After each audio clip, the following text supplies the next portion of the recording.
Hey YouTube, welcome to another collection video, and this time we're going to be taking a look at my Nintendo 3DS collection.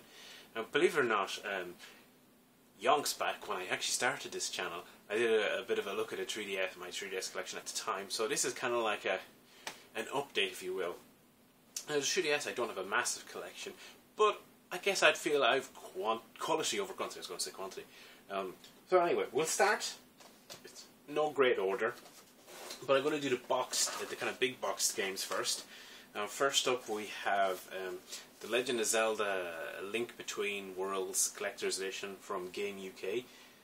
It came with, what did it come with? Oh yes, it came with the kind of double-sided reversible normal box, a little music treasure chest, which is actually quite cool, a big poster, and a download game. So, A Link Between Worlds, of course, is a pseudo-sequel to A Link to the Past. It's a really, really good game. Basically, if you like Zelda at all, you're going to love it. Even if you don't like Zelda, it's well worth trying, because it's definitely kind of gets back to that older feeling of the kind of traditional kind of go anywhere, do anything gameplay experience. And there's a lot of clever ideas, and it looks great. It's full 3D, overhead 3D, but it's full 60 frames per second and whatnot, and all 3D and whatnot. You know, it's a really, really good game. It's one of those things as well where the story matters, but it's not overbearing. It's done well. I really enjoyed this. It was one of those games where once I put it in the system, I just wanted to play it straight through to the game. Really enjoyed it. But a better game, in my opinion, is The Legend of Zelda: Majora's Mask 3D Remake. And this one comes with a poster too, a pin, and a metal steel case. Now, this is relatively recent, but I think it was Grezzo and Nintendo. They did a great job updating this. They actually listened to a lot of kind of criticism from the original game, such as the kind of the saving mechanism and being able to having to wait around for events, and they did things to try and make those easier. Now you can save whenever you like, which might take some of the challenge or some of the pressure out of it, but at the end of the day, if you really want, you can play the game like it was on N64. You can only save when you... In fact, I did tend to do that for whatever reason. Used to save when you would go back in time. And I got into such a habit that would be my way of saving, that as I was playing this remake, I would do the same thing.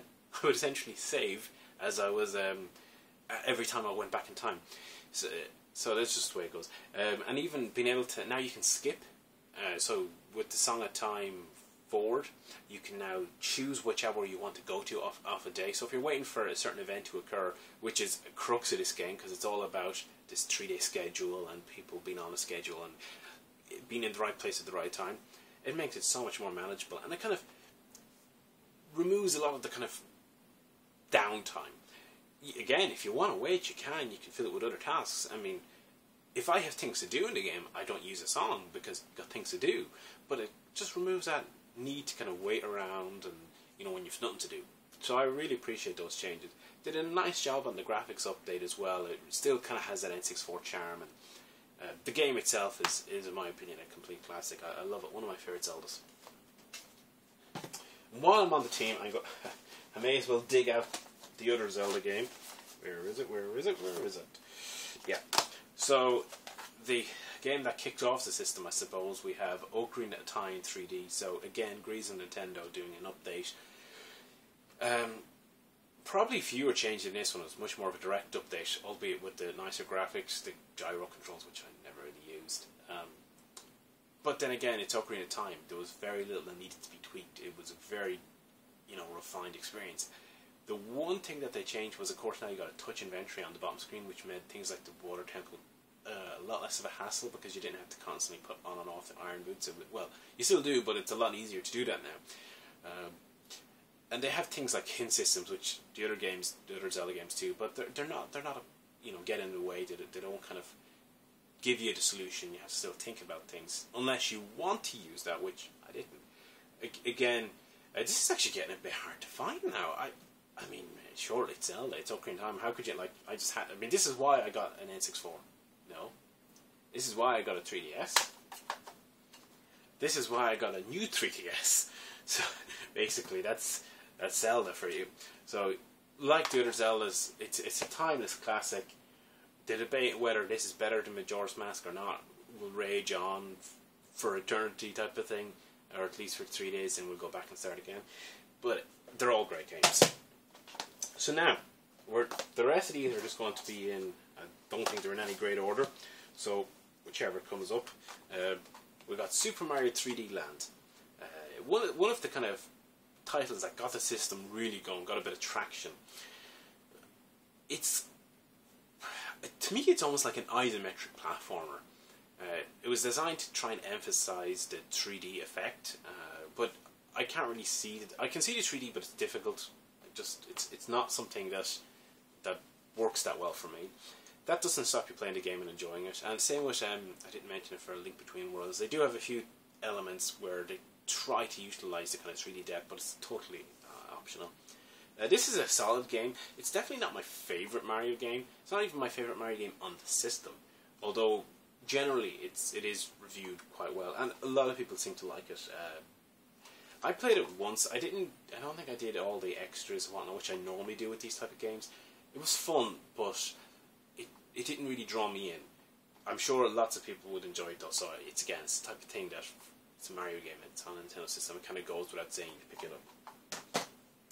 While we're on this topic, we may as well do the other Mario game on the system, New Super Mario Bros. 2. This is kind of a controversial game because a lot of people are very down on it. I mean, the new mechanic, I suppose, is this kind of pseudo-goal thing. You collect coins, you try and get 1 million coins. Why? I don't really... To me, that makes no difference. I didn't really bother with that. But as a 2D platformer, it was good fun. Does it have the same ingenuity as some of the classic Mario games? No. Does it feel like it's kind of going through the motions to a certain degree? I can see that. But at the same stage, a lot of the level design was really enjoyable. And they had, some classic power-ups like the Tanuki suit returning, which was good fun. I enjoyed this. I enjoyed this more than 3D Land. I did get all the extra coins and all the secret levels and whatnot in this one. So I'm not too sure why it gets so much hate. I can understand that the New Super Mario Bros. Franchises it's kind of could do with maybe trying to do something a bit, breaking the formula up a little more, even a new graphic style or something. Because if you look at the old Mario games, you have Mario, Mario 3, Mario World. Each of those, I guess even Mario Bros. 2, depending on which version you're talking about, they all have different graphic styles, but still are Mario. Whereas all the new Super Mario Bros. Games pretty much look the same. Sound the same too. But it's a good game, I enjoyed it. So the rest is a bit all over the place. Why not? This comes up first. Star Fox 64 3D. Just like Majora's Mask and Ocarina of Time, this is a remake of an N64 classic. I was never as big a fan of Star Fox, but Star Fox 64 is definitely the best Star Fox game. And this is a great remake. They did a nice job. It plays, it feels like Star Fox, it looks good. It's what you'd want if you enjoyed Star Fox 64. I mean, the only thing is, for me, personally, I prefer to play it on a console than on a handheld. I found it much harder on the handheld for some reason. Maybe it's the screen size. But that doesn't stop it being a great fun and a great port. So if you like Star Fox 64, you definitely got to pick it up.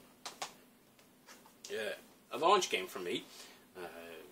What I got when I picked up the system, and I think a launch game anyway, was Super Street Fighter 4 3D edition. I was looking, I knew it's Capcom, there had to be a subtitle there somewhere. Hyper Super 3D, whatever edition. I'm not mad into fighting games, but this is fairly solid. You can tell it's a little cut down, but it, compared to the consoles, but it still captures the essence of the bigger brother versions, and it has a big roster of characters. It plays well, it's smooth. For people like me that are completely rubbish at these type of games, you can set 4 buttons up on the touchscreen. It's kind of combo moves such as kind of like the Shoryuken and Hadoken and whatnot. If you struggle to perform them, which I can understand because with the 3D pad stick thing, it can be a little hard to get the moves, and I find the D-pad is too far down to use that much. It's a good game. It can be picked up pretty cheap these days. Speaking of cheap games, this is the cheapest game I picked up on the system. It was €3. I actually haven't played it yet. It's on my kind of to play soon list. I picked this up because A, it was fairly cheap, and B, it reminds me a bit of Professor Layton. It's like, you know, solving crimes with over 140 kind of brain teaser puzzles and whatnot.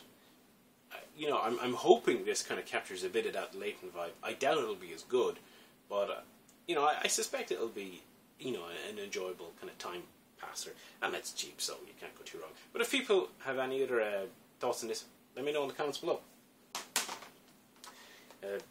For me, a game that I just could not get into, and it's Mario Kart 7, which is very strange because Mario Kart 8 is one of my favourite Mario Karts, but number 7 just seemed a little meh. They introduced the glide mechanic and the underwater mechanic, but especially the underwater mechanic, it just seemed like slow, it seemed boring, and the glide mechanic seemed a little pointless for a great part of its experience. I didn't really find the tracks all that amazing. To be honest, I was a little disappointed with this. It just didn't click with me like some of the other games. This seemed to be to come out in my Mario Kart down phase. Mario Kart Wii and Mario Kart 7 were very much meh. Don't get me wrong, if you enjoy Mario Kart, it's still a fun game. It's still well produced, good sound, good visuals, the whole lot.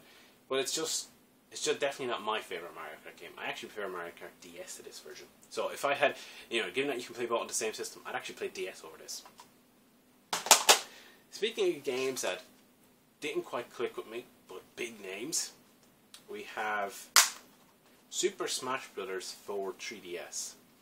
Now, I don't know if it's just that the Smash Bros. Suits console gaming more, or that I'm getting old, and my eyes are just not able for it, but I found it very difficult to play this game on the 3DS.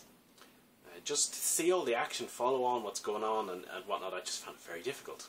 I also feel that I still had the GameCube layout ingrained in my mind, and I found it very hard to, whoops, knocking games over again, finding it very hard to break that connection and kind of get used to get that muscle memory with the kind of you know, the 3DS layout. It's a solid game. Like, there's a hell of a lot of effort, you know, massive roster and whatnot. Personally, I find that the lack of a single player mode, you know, like the adventure mode in Melee, or the what was it called, the emissary mode, or basically the story mode in Brawl, lets it down because, frankly, Smash Tour, is it, or Smash Run, or Smash Run is in this one, isn't as compelling at all. And to be honest, they could have done with a few more stages in the 3DS version. That said, for a 3DS game, for a 3DS fighter, it is, you know, it's fairly damn good. It hits all the right buttons. It looks very nice. It's a great soundtrack and so on. And if you're into Smash at all, I'm sure generally you like this. And if you're into Nintendo trivia and history, there is a lot of that thrown in. So it is worth playing. But for me personally, I was just that little bit disappointed. Kind of like Mario Kart 7, didn't quite click with me. Now, the next two games I actually haven't played much. Again, they're games on my to-play pile. We have Shinobi, just called Shinobi. No treaty, no nothing. Of course, this is a 2.5D kind of side-scrolling action game. Follow-on, not really remake, not really sequel. Reboot, maybe, of the, you know, Shinobi franchise. Sega's classic kind of 16-bit franchise, I suppose, is how I view it.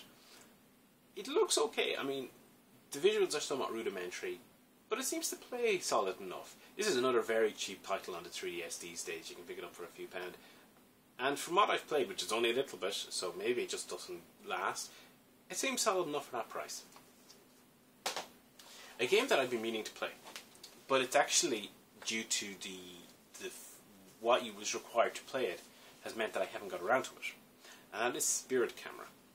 Now, this is one of those augmented reality games. So you use the camera on the system to read this. The manual is really this kind of AR book, and you basically scan it, so you can feel it's kind of harder paper, and that kind of enables you to interact with the game. So in order to play it, you need to actually be in a position where you can scan that book, which is, for a handheld, is not always convenient. But having said that, I really do like the concept of this. It sounds interesting, and I do like the idea of the AR gaming, which is something that was kind of initially, you know, one of the buzz points on the 3DS because of things like Face Raider and the AR cards that came box for the system. But other than Spirit Camera, they really haven't done anything with it. So it's just one of those Nintendo-isms where it's like, here's a feature that we're never going to use. So again, it's just getting around to it that's kind of held me off this. So finally, for the physical games, we have Sonic Generations. Now, obviously, I was really keen to try this after playing Sonic Generations on the Xbox or PS3. I can't remember which version. I think it was PS3, because I love that game.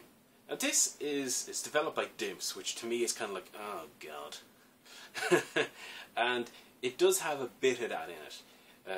The whole crux of Sonic Generations is that you play as modern and classic Sonic. When you play as classic, it's meant to be kind of 2D platforming. When you play as modern, it's meant to be 3D platforming. Weirdly enough, both of them are pretty much 2D platforming in this version. It's solid. It's a decent game, but it definitely doesn't have the same wow factor that the kind of console version had. The extra, there are a few different levels, like there's a Sonic and Knuckles level in this that isn't in the kind of bigger brother, so that's nice. But it's a game that, to be honest, to me there's like 5 hours gameplay here, and that's probably your lot. There's not much to bring you back into it. It's the best Sonic handheld game I've played in quite a long time, because I just don't seem to be gelling with the Dimps games. But if you've played Generations and you're looking for the same thing, you might be a little let down. That's not to say it's not decent. It looks good and whatnot, but it just might be a little let down. So anyway, that was my box game collection. What I'm going to do is I'm going to go behind the camera and I'm going to get my 3DS and we're going to have a look at the digital downloads. So here we go. If I can get this to focus, you can see the lights in the way, but maybe I'll do it up here. So we start off, obviously you got like Face Raiders and whatnot, but really what we're talking about is things like this. So we got Excite Bike, Pokédex 3D, which doesn't count. Ice Climbers, because this is even though this is a 3DS or a new 3DS, while we're at it, I may as well flick this around. That's the Majora's Mask one. I had the Ambassador one, so I have some of these old Virtual Console games. We have Link, The Adventures of Link, is that? Yeah, Zelda 2 Adventures of Link. We have Balloon Fight, Donkey Kong Jr., NES Open Golf, The Legend of Zelda, Wrecking Crew. Oh, there's my Ambassador thing. Yoshi's Cookie, or whatever it is. Mario and Yoshi. Yoshi's Cookie's the other one. Metroid, Super Mario Brothers, Four Swords Adventures, Wario Land 4, Super Mario Circuit. It's funny as well that there's GBA games, and yet there's still no GBA games on the Virtual Console. Oh yeah, I have it downloaded that. Because, of course, this is the 3DS XL, or the new 3DS XL, which came with it. F-Zero Maximum Velocity, Yoshi's Island, Super Mario Advance 3, Metroid Fusion, WarioWare Inc., the original GBA, Kirby's and the Magical Mirror, or whatever, and the Amazing Mirror. It's hard to read this because the quality isn't too good on the camera. Zelda Minish Cap, it's a great game. Fire Emblem The Sacred Stones. We should get around to playing that. Mario vs. Donkey Kong, Kid Icarus 3D, Link's Awakening DX, Super Mario Brothers DX, and then I think the rest are just demos. Yeah, these are just demos. So that's my digital downloads. The funny thing is, out of all those downloads, I have not bought any of them. They've all just been either Ambassador games or you know, if you like the Legend of Zelda ones came with the Link Between Worlds and whatnot. But there we have it. That's my 3DS collection, both digital and physical copies. I hope you enjoyed this look, and we'll be back again with another collection video shortly. Bye for now.